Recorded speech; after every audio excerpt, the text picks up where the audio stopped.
मैंने आज समाज की चिंता किए बिना एक ऐसी लड़की से अपने भाई की शादी करवाने जा रही थी।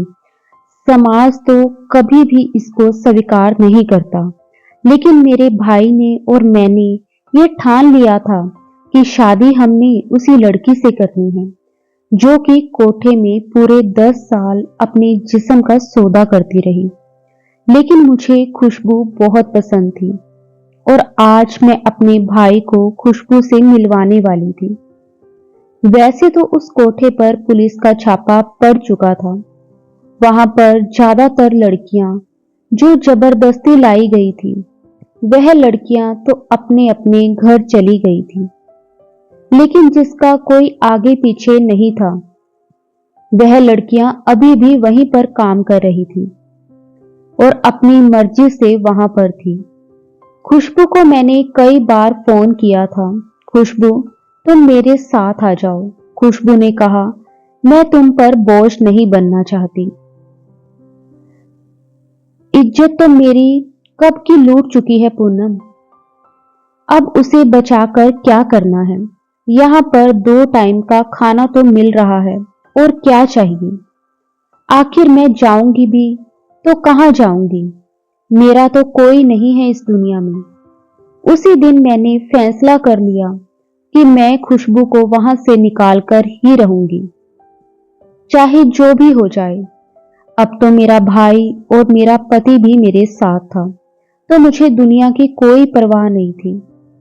ये कहानी एक ऐसी कहानी है जिसे सुनकर आपके रोंगटे खड़े हो जाएंगे। मेरा नाम पूनम है। मैं एक गांव में रहने वाली लड़की थी। मेरे घर में माँ पापा और हम 2 भाई बहन थे। मेरा भाई 16-17 साल का था और मैं 14 साल की थी। मैं बहुत ही खूबसूरत थी, बिल्कुल दूध की तरह सफेद रंग था। माँ पापा हम दोनों भाई बहन से बहुत प्यार करते थे। मेरे पापा मजदूरी का काम करते थे। मेरे पापा जो भी कमाते थे, उनसे हमारा घर अच्छे से चल जाता था। यूं ही हमारे घर का गुजारा हो जाता था। मेरे पापा कहते थे, पूनम, तुम इतनी चंचल हो कि तुम्हारी वजह से हमारी जिंदगी में रोशनी आ गई है। हम अपनी जिंदगी में बहुत खुश थे। लेकिन एक दिन पापा का एक्सीडेंट हो गया और पापा हमें छोड़कर इस दुनिया से चले गए थे। किसी तरह से माँ ने हम दोनों भाई बहनों को संभाला, लेकिन पापा के जाने के बाद माँ भी बहुत बीमार रहने लगी थी। मेरा भाई रमेश भी ज्यादा पढ़ा लिखा नहीं था, लेकिन फिर भी वह घर से काम करने के लिए बाहर निकल गया। छोटे मोटे काम करके थोड़ा बहुत पैसे से गुजारा कर लेते थे। पापा के जाने के बाद माँ बहुत कमजोर हो गई थी। कुछ दिनों बाद माँ भी हमें छोड़कर चल बसी। हम दोनों भाई बहन अनाथ हो गए। मेरी एक मौसी थी जो विधवा थी। उनकी कोई औलाद नहीं थी, वह बांझ थी। अपने घर में बिल्कुल अकेली रहती थी। उन्होंने मुझे अपने पास रख लिया और मेरा भाई रमेश, उसने मुझे समझाया कि तुम मौसी के पास रहना, मैं बाहर जा रहा हूँ, मैं ढेर सारा पैसा कमा कर लाऊंगा। मेरा भाई मुझे मौसी के पास छोड़कर बाहर विदेश चला गया। शहर में गांव के पहचान के लोग कुछ काम कर रहे थे। मेरा भाई रमेश उन्हीं लोगों के साथ बाहर विदेश में काम करने के लिए चला गया और मैं मौसी के साथ रहने लगी। मौसी भी अकेली थी। उनके यहाँ भी कोई काम करने वाला नहीं था।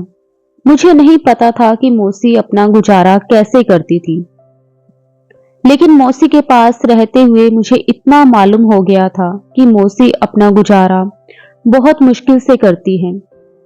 मेरे आने के बाद मौसी के खर्च और भी बढ़ गए थे।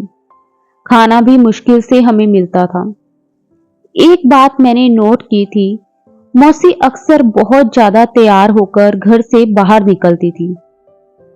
उनके पास पैसे भी नहीं होते थे, लेकिन जब वह घर आती तो उनके पास पैसे ही पैसे होते थे। मैं पूछती थी कि मौसी, आप क्या कहीं काम करती हैं? तो वह कहती थी, हाँ, यही समझ लो कि छोटा मोटा काम कर लेती हूँ। और जो पैसे आते हैं उसी से हम दोनों का गुजारा हो जाता है। मैं तो इतनी छोटी थी कि मैं कुछ कर भी नहीं सकती थी। खैर, मौसी के साथ किसी तरह मेरा टाइम बीत रहा था। इस बीच मैंने देखा कि मौसी मुझे बहुत प्यार करने लगी थी, मेरा बहुत ख्याल रखने लगी थी। वह मुझे बहुत ही अच्छी अच्छी चीज लाकर खिलाती थी। वह कहती थी, तुम खाओगी तभी तो बड़ी दिखोगी, तुम्हारी सेहत बनेगी और तुम और भी खूबसूरत लगोगी। फिर मैं उनसे कहती, मौसी मुझे बड़ी दिखने की क्या जरूरत है। मौसी कहती, बस मैं तुम्हें जो कह रही हूं वह करो। मैं चाहती हूं तुम अच्छे से खाओ पियो और इतनी तंदुरुस्त हो जाओ कि बड़ी लड़कियों की तरह दिखो। और ऐसे ही हुआ। मौसी ने मुझे बहुत अच्छी अच्छी चीजें खिलाई और पिलाई और मैं 14 साल की उम्र में ही 16-17 साल की लगने लगी थी। मेरे बदन की बनावट बड़ी लड़कियों की तरह दिखने लगी थी। मुझे देखकर कोई भी नहीं कह सकता था कि मैं 14 साल की लड़की हूं। मैं इतनी तंदुरुस्त हो गई थी कि मेरे बदन की बनावट ऐसी दिखने लगी थी जैसे कि मैं 16-17 साल की लड़की हूं। मैं खूबसूरत तो बहुत थी, लेकिन बदन भरने के बाद मैं और भी ज्यादा निखर गई थी और खूबसूरत दिखने लगी थी। मुझे नहीं पता था कि मेरी मौसी ऐसा मुझे क्यों दिखाना चाहती थी, मैं बड़ी लड़कियों की तरह दिखूं। धीरे धीरे इसी तरह टाइम बीत रहा था। तभी एक दिन मैं मौसी को फोन पर किसी से कुछ ऐसी बात करते हुए सुना कि मेरे कदमों तले से जमीन ही निकल गई। मेरी मौसी फोन पर किसी को कह रही थी कि पैसे लेकर कब आ रहे हो, मैं पूरे के पूरे पैसे लूंगी, ना कम लूंगी और ना ज्यादा लूंगी, पूरे 5 लाख रुपए लूंगी, लड़की तैयार है, जल्दी से पैसे लेकर आज शाम को ही आ जाना। मौसी को ऐसी बात करते हुए मैंने सुना तो मैं समझ चुकी थी वह क्या कह रही है। मौसी मेरा सौदा कर रही थी। अब मैं समझी कि आखिर क्यों वह मुझे चाहती थी कि मैं बड़ी लड़कियों की तरह दिखूं। वह मुझे बेचने की तैयारी कर रही थी, वह मेरा सौदा कर रही थी। मौसी की ऐसी बातें सुनकर मैंने फैसला कर लिया कि अब जो मर्जी हो जाए मुझे यहां से निकलना होगा। और ऐसा ही हुआ। मौसी अपने कामों में बिजी थी और मैं चुपके से घर से निकल आई और स्टेशन की तरफ आई। मैं ट्रेन में बैठ गई। मुझे नहीं पता था कि यह कहां जाने वाली है, बस मैं ये चाहती थी कि मैं यहां से किसी भी तरह भाग जाऊं। जब एक बार घर से मेरे कदम निकले तो अब मुझे खुद भी पता नहीं था कि मैं कहां जाऊंगी। ट्रेन चलने लगी, मुझे नहीं पता था यह ट्रेन कहां रुकेगी। थोड़ी देर के लिए मेरी आंख लग गई थी। जब मेरी आंख खुली तो मैंने देखा कि ट्रेन रुकी हुई है। मैं ट्रेन से उतर गई। स्टेशन पर लिखा था लखनऊ। मुझे बहुत भूख लग रही थी। मैंने लोगों से कुछ पैसे मांगकर खाने के लिए कुछ खरीदा। मैं इधर उधर भटकती रही। 2-3 दिन तक मैं इधर उधर भटकती रही। मुझे नहीं पता था कि मैं कहां जाऊं, किधर जाऊं। एक दिन मैं स्टेशन पर ही सो रही थी। तभी मेरे सामने एक नौजवान आदमी मेरे पास आया। मुझसे पूछने लगा, तुम्हारा नाम क्या है, तुम्हारे माँ बाप कहाँ हैं? मैंने कहा, मेरा नाम पूनम है, मेरा इस दुनिया में कोई नहीं है। मैंने उस अंकल को अपने बारे में सब कुछ बता दिया। मैंने उनसे कहा कि मेरे माँ बाप के मरने के बाद मैं अपनी मौसी के साथ रहती थी, लेकिन मेरी मौसी मेरा सौदा कर रही थी, मुझे बेचने जा रही थी, इसलिए मैं उनके पास से भाग आई हूं। मुझे नहीं पता था कि मैं कहां जाऊं। वह कहने लगा, तुम परेशान मत हो, मुझे अपना समझो, मैं तुम्हें अपने घर लेकर जाऊंगा, मैं तुम्हें रखूंगा।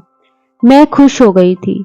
मैं ये समझ ही नहीं पाई थी कि जिसको मैं अपना मसीहा समझकर अपना दुख बयां कर रही हूं वह एक हैवान है।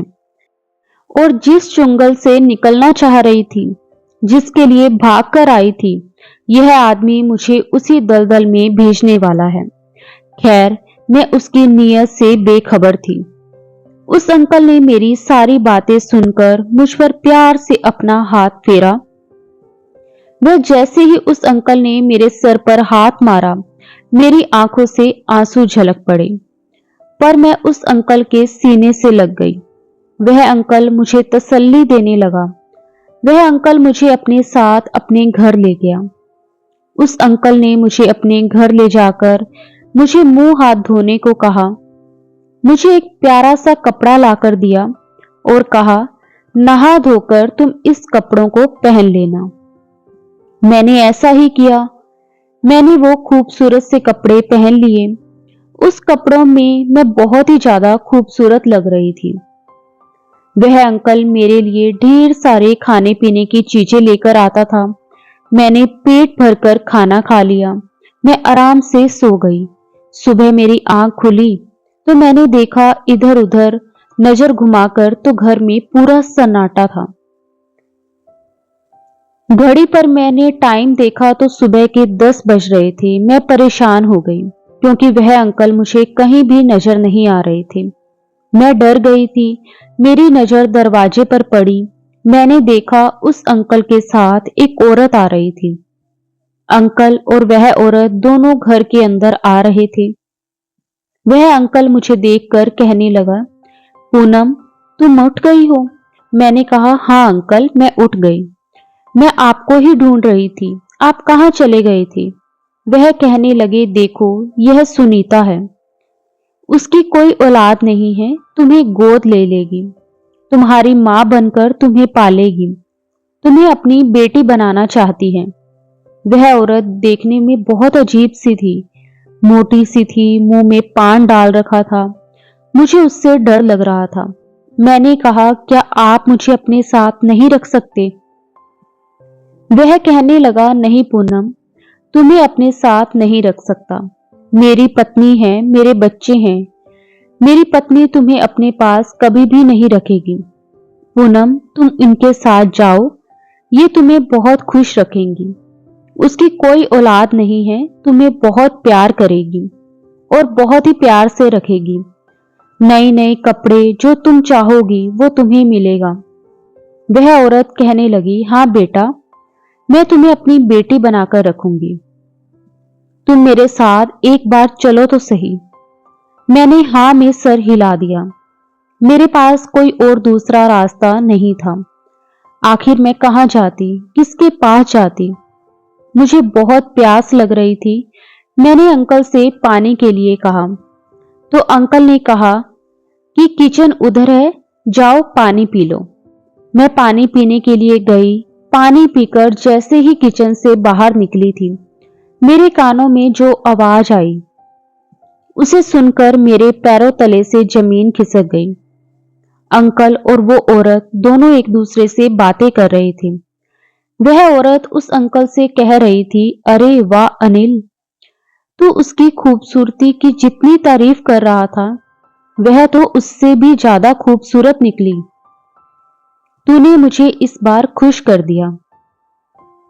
तुमसे इस बार तो बहुत खुश हूं। मेरे पास 1000 लड़कियां हैं, लेकिन उसके जैसी खूबसूरत कोई नहीं है। मैं तुम्हें अभी 3 लाख देती हूं। उस औरत ने एक कागज का टुकड़ा निकाला और उस पर साइन करने लगी और उस आदमी को दे दिया और कहने लगी, ये लो तुम्हारे पूरे 3 लाख का चेक। मैं अब समझ गई, ये आदमी मुझ पर मेहरबान नहीं था। ये तो अपने मतलब के लिए मुझे स्टेशन से उठाकर लाया था। मैं अपनी मौसी के पास से जिस डर से भागी थी, आखिर में उसी दलदल में आकर गिर चुकी थी।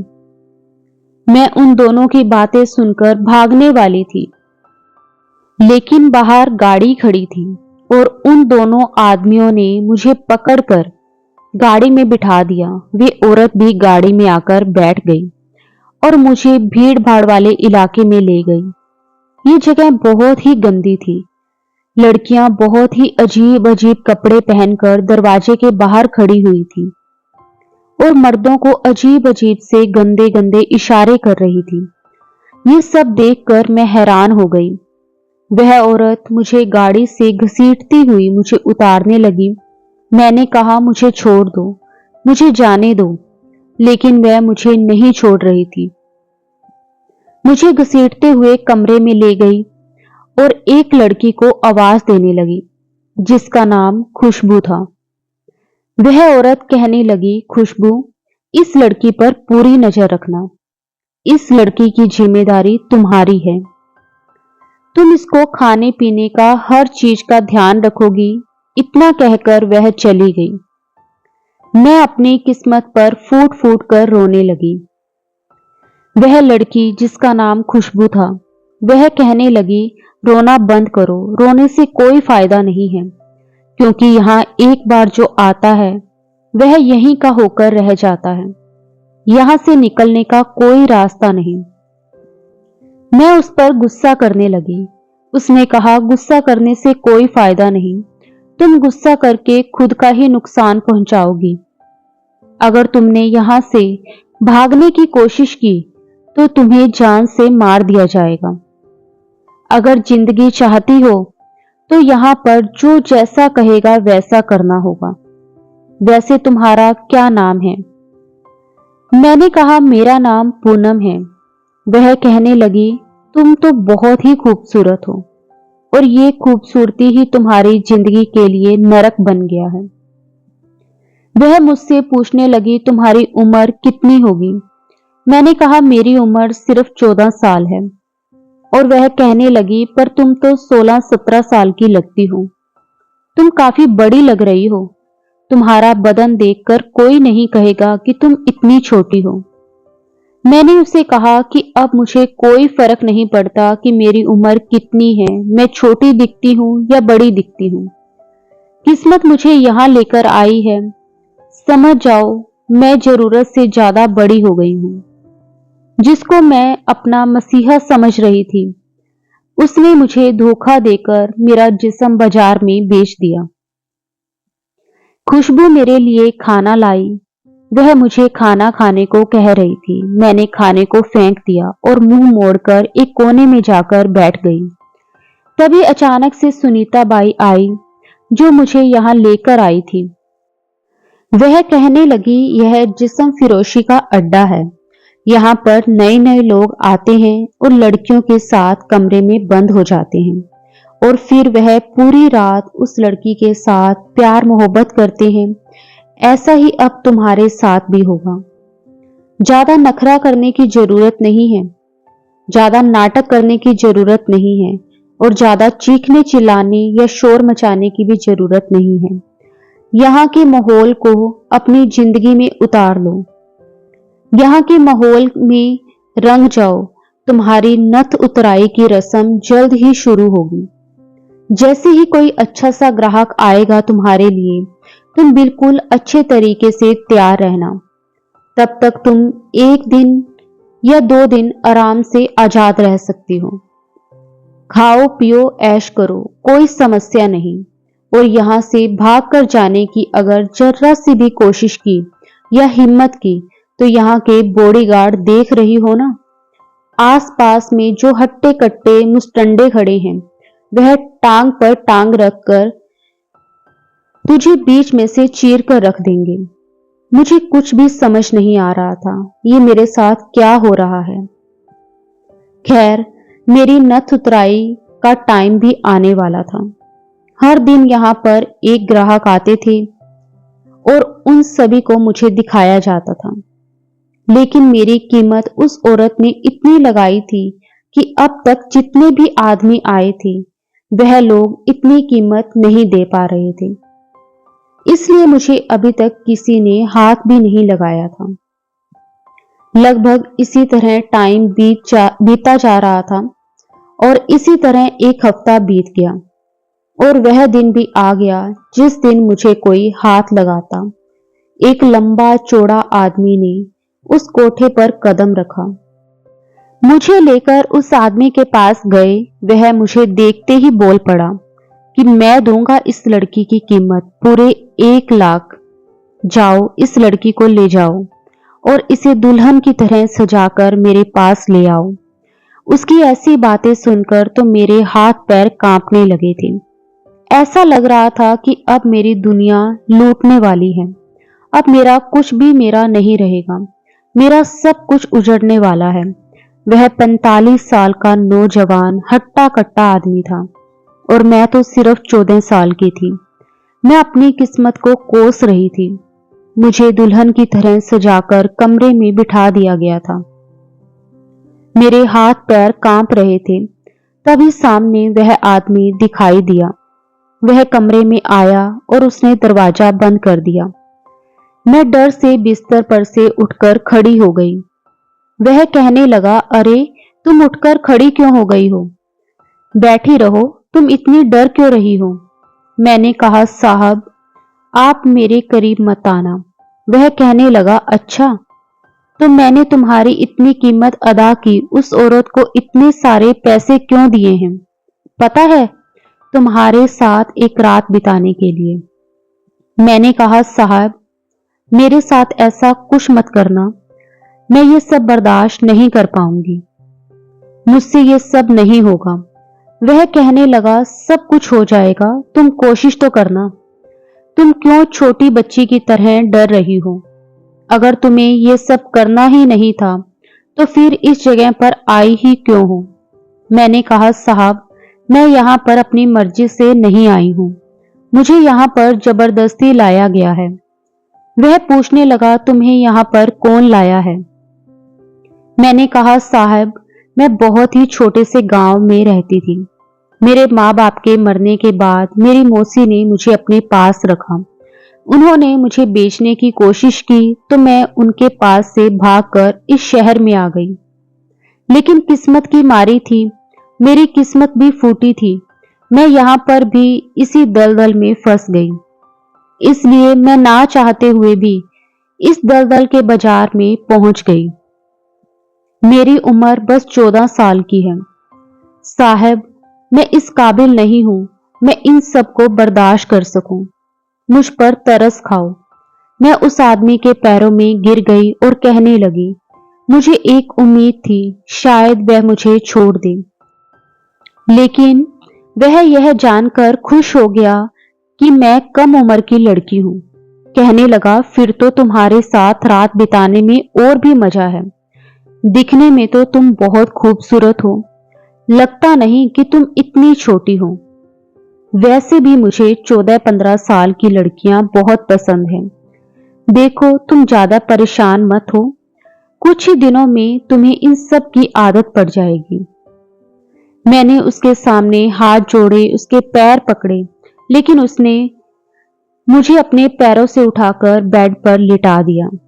मैं चीखती चिल्लाती रही, लेकिन मेरी चीख पुकार सुनने वाला वहां कोई नहीं था। उसने भी मुझ पर जरा सा तरस नहीं खाया। सुबह मेरी हालत थी कि मैं बिस्तर से उठने के काबिल नहीं थी। वह इंसान नहीं, वह तो राक्षस था। उसने अपना काम किया और चलता बना। मैं इतनी कमजोर, इतनी लाचार हो गई, मुझे चलने के लिए भी बिसाखियों की जरूरत पड़ गई। वह औरत जो मुझे यहां लेकर आई थी, उसने कहा कि इसको नहलाकर 4-5 दिन तक आराम करने के लिए छोड़ दो। मुझे कुछ दिनों के लिए आराम करने के लिए छोड़ दिया गया, लेकिन उन 4-5 दिनों के बाद मैं जैसे ही ठीक हुई, फिर से मुझे उसी धंधे पर बिठा दिया गया। फिर से मेरे पास ग्राहक आने लगे। हर कोई मेरे साथ अपनी रात बिताना चाहता था। अब तो मुझे आदत हो चुकी थी इन सबको सहने की, इन सबको बर्दाश्त करने की। धीरे धीरे वक्त इसी तरह बीतता गया और 5 साल बीत गए। इन 5 सालों में मैंने बहुत कुछ सहा था। कहीं ना कहीं मुझे एक उम्मीद थी शायद कोई मुझे यहां से निकाल ले जाएगा। अब मैं 19 साल की हो गई थी। ऐसा कोई नहीं था जो मुझे यहां से निकाल कर ले जाता। खैर, खुशबू जो मेरी बहुत अच्छी दोस्त बन चुकी थी, मैं पूरी तरह से बदल चुकी थी, लेकिन एक बात थी कि इन 7 सालों में मैंने यहाँ अपनी एक अलग ही जगह बनाई थी। सब मुझे बहुत प्यार करते थे। एक दिन खुशबू मेरे पास घुंघरू लेकर आई। वह कहने लगी, चलो पूनम, हम दोनों नाचते हैं, ये लो घुंघरू पहन लो। मैं खुशबू को कहने लगी कि मुझे नाचना नहीं आता, लेकिन खुशबू बहुत जिद करने लगी। वह कहने लगी कि तुम मेरे साथ चलो तो सही, वहां बहुत सारी लड़कियां हैं जो नाचती हैं और बहुत बड़े बड़े अमीर लोग आते हैं और पैसे लुटाते हैं। मैंने कहा कि चलो ठीक है। मैं खुशबू की बात मानकर मैं उसके साथ चली गई। मैंने अपने पैरों में घुंघरू बांध लिए। सारी लड़कियां वहां नाच रही थी। खुशबू ने मेरा हाथ पकड़कर लड़कियों के बीच में ले गई। वहां जाते ही ना जाने मुझे क्या हो गया। मुझे समझ ही नहीं आया था। सभी लड़कियां जो नाच रही थी, घुंघरू की आवाज मेरे कानों में गूंजने लगी। उस आवाज से ना जाने मुझे क्या हो गया। मेरे पैर अपने आप उठने लगे, उन घुंघरुओं के साथ ताल पे ताल मिलाने लगे और मैं नाचने लगी। पता नहीं मुझे क्या हो गया। मेरे साथ जो भी हुआ था वह सब मेरी आंखों के सामने आ गया। उन घुंघरुओं की आवाज में मैं गुम हो गई थी और मैं अपनी धुन में नाचने लगी थी। मेरे पैर रुकने का नाम नहीं ले रहे थे। वह पहली रात जिस आदमी ने मुझे नोच खाया था, मैं चीख रही थी, चिल्ला रही थी। मेरी आंखों के सामने वो रात घूम रही थी। इसी तरह नाचते नाचते मेरे पैरों में बंधे घुंघरू सारे के सारे टूटकर जमीन पर बिखर गए। मुझे चक्कर आने लगे। मैं जमीन पर धड़ाम से गिर पड़ी। वहां पर पूरा सन्नाटा छा गया था। तभी एक लड़के ने अपना हाथ आगे बढ़ाया और मेरा हाथ थामकर मुझे उठाया और कहा, तुम ठीक हो ना? मैंने कहा, जी साहब, मैं ठीक हूं। खुशबू मेरा हाथ पकड़कर खींचकर मुझे ले जाने लगी। वह लड़का मुझे ही देखे जा रहा था। मुझे देखकर मुस्कुरा रहा था। मुझे पता था उसने मुझे देख लिया है और मेरे साथ रात बिताने को कहेगा। यहां हर कोई रात ही बिताता था, किसी न किसी के साथ, वरना यहां कोई क्यों आएगा। ऐसे ही हुआ। वह लड़का मुझे खरीद चुका था। मैं इतनी खूबसूरत थी, जो भी मुझे एक नजर देख ले वह मेरे साथ रात बिताकर ही छोड़ता था। मेरे साथ एक रात बिताने के उसने पूरे 2 लाख रुपए दिए, क्योंकि मैं पहले से ज्यादा और निखर गई थी और खूबसूरत भी हो गई थी। उसने सुनीता बाई को दे दिया और मैंने सुनीता बाई से कह दिया, उस लड़के को आज रात मेरे कमरे में भेज देना। वह लड़का कमरे में मेरा इंतजार कर रहा था। मैं उसके पास गई। मैंने दरवाजा बंद किया। मैंने अपने दुपट्टे को उतारकर बिस्तर पर खुद ही रख दिया। मैंने कहा, चलो टाइम खराब मत करो, जल्दी से अपना काम निपटा लो और चलते बनो। वह कहने लगा, कैसी बातें कर रही हो? मैंने भी कहा कि कैसी बातें कर रही हूं? तुमने मेरी कीमत दी है, तो क्या तुम मेरी बकवास सुनने के लिए मेरी कीमत अदा की है? सुनो, जो तुम करने आए हो वो करो और चलते बनो।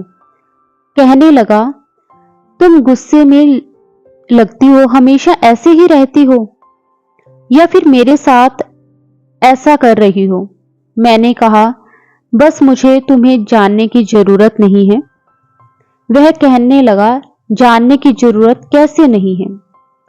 वही तो जानने के लिए मैं आया हूं।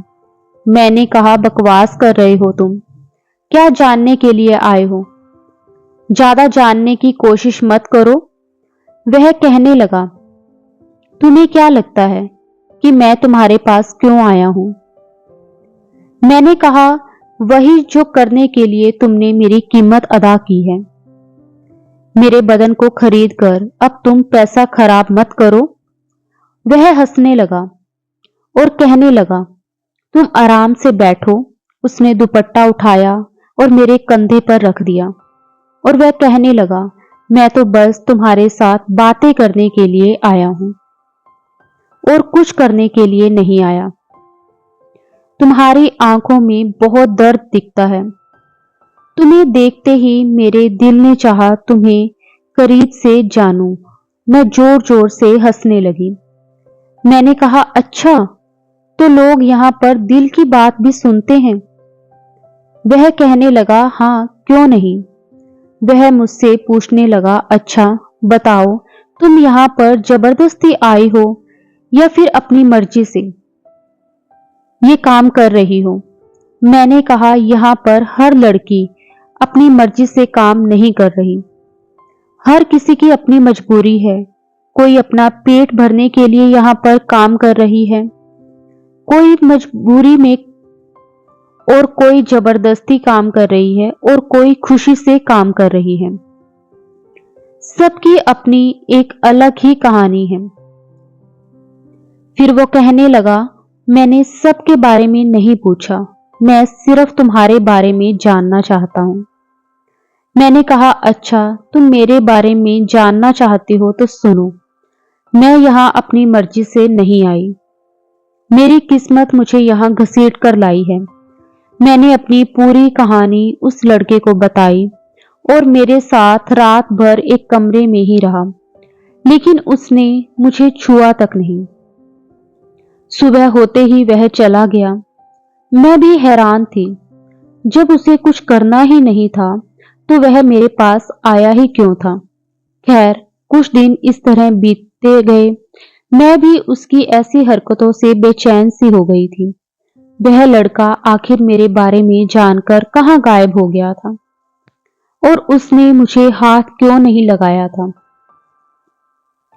मैं इतनी खूबसूरत थी कि कोई मेरी कीमत देकर ऐसा कर ही नहीं सकता था। ऐसा कभी हो ही नहीं सकता था कि मुझे कुछ ना करे। वह अपना पूरा पैसा वसूल करके ही जाते थे, लेकिन उसने मुझे हाथ भी नहीं लगाया। ऐसा क्यों? मैं उसके बारे में सोचती रही और फिर मुझे पता चला उस लड़के ने आज फिर मुझे खरीदा है। मैंने सोचा आज मैं उससे पूछकर ही रहूंगी वह ऐसा क्यों कर रहा है। तभी मैं अपने कमरे में बैठी उसका इंतजार कर रही थी। वह कमरे में आया, उसने दरवाजा बंद किया और धीरे धीरे मेरे करीब आने लगा। मैंने कहा, अच्छा, तो उस दिन कुछ करने का मूड नहीं था तो आज पूरा मन बनाकर आए हो। कहने लगा, आज मैं तुम्हारे साथ कुछ वक्त बिताना चाहता हूं। क्या मैं तुम्हारी गोद में सर रखकर सो सकता हूं?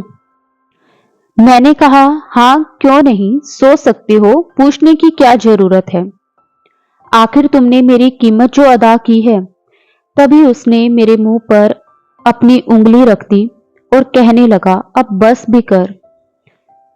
तुम्हें बस कीमत दिखाई देती है, मेरी आंखों में तुम्हारे लिए कुछ दिखाई नहीं देता। मैं तुम्हारे पास क्यों आता हूं, किस लिए आता हूं? मैं बिल्कुल चुप हो गई और आगे जो उसने बात कही उसे सुनकर मेरे होश उड़ चुके थे। उसने अपनी मोहब्बत का इजहार किया।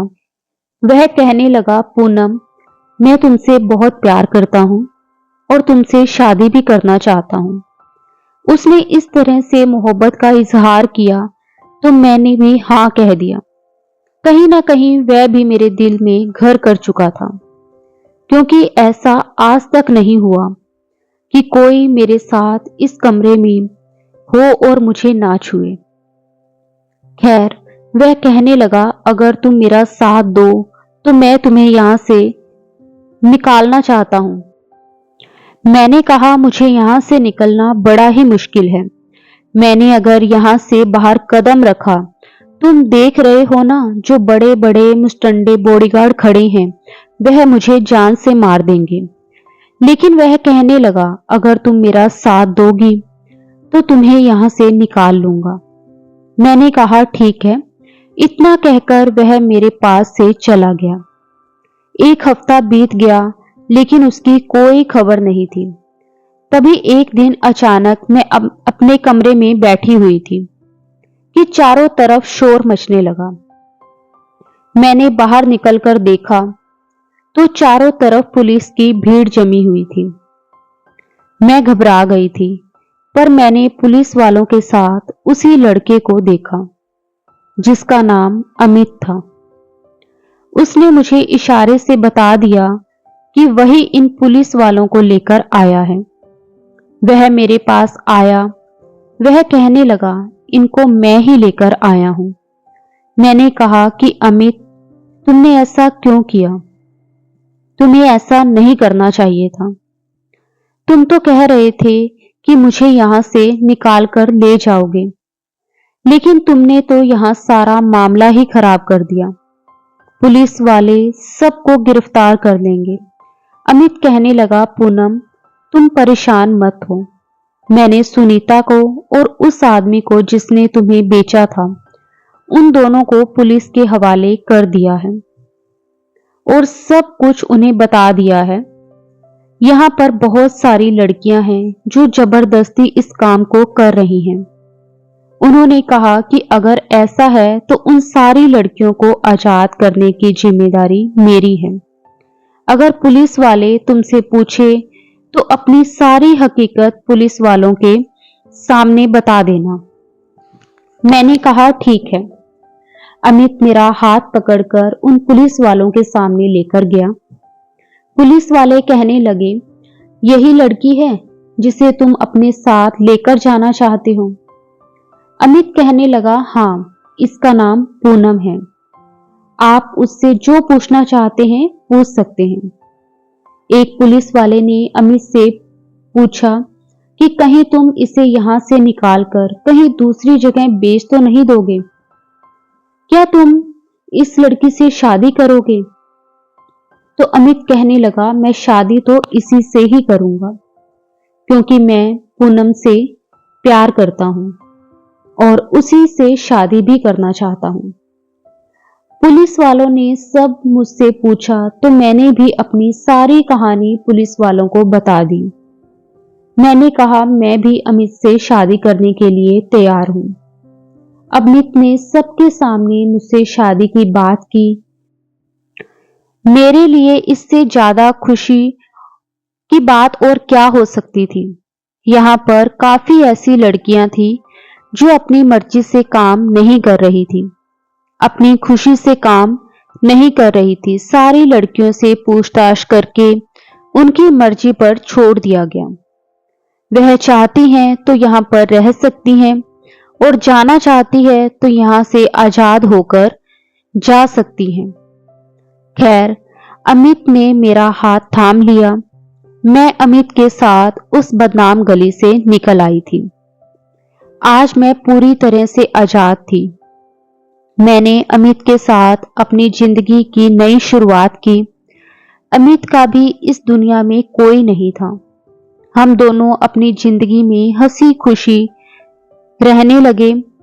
एक दिन अमित ने कहा, मैं तुम्हें एक दोस्त से मिलवाना चाहता हूं। मैंने कहा, ठीक है। फिर अमित ने मुझे अपने सीने से लगा लिया और अमित कहने लगा, अच्छा ठीक है, पहले मेरी बात सुनो। मैं तुम्हें किसी से मिलवाना चाहता हूं। मेरा जिगरी दोस्त है जिससे मैं तुम्हें मिलवाना चाहता हूं, वह भी अकेला है। उसका भी इस दुनिया में कोई नहीं है।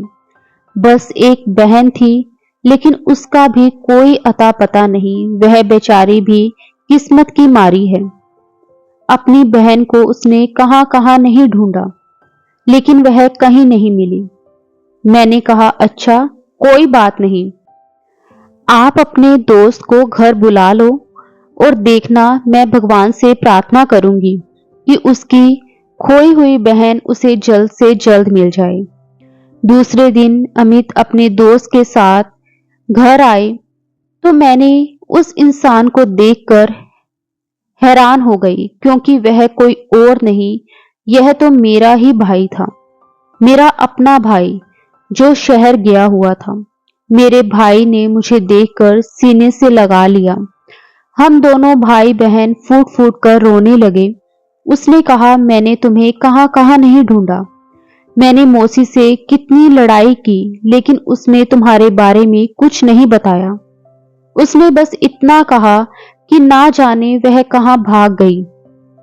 मैं भी उस लड़की को कहां कहां नहीं ढूंढा, लेकिन वह मुझे कहीं नहीं मिली। तुम कहां थी, किस हालत में थी? मैंने अपने भाई को सब कुछ बता दिया।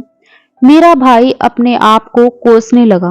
वह कहने लगा, मुझे तुम्हें छोड़कर जाना ही नहीं चाहिए था। लेकिन मैंने कहा, भाई जो हो गया उसे भूल जाओ। अमित मेरी दुनिया है। मैं अमित के साथ बहुत खुश हूं। भाई ने मेरे सर पर हाथ फेरा और अमित को भी अपने गले से लगा लिया। अमित, हमारी शादी को अब 1 साल बीत गया। हमारा बहुत ही प्यारा सा बेटा हुआ है, जिसका नाम मैंने ध्रुव रखा है। मैं और अमित आसानी से जिंदगी बिता रहे हैं। मैंने अपने भाई की शादी अपनी सहेली खुशबू से करवा दी, जो मेरे ही तरह वहां मजबूरी में फंसी हुई थी। उसका भी ना कोई मां थी, ना कोई बाप था। मेरे भाई ने भी उसे खुशी खुशी खुशबू का हाथ थाम लिया।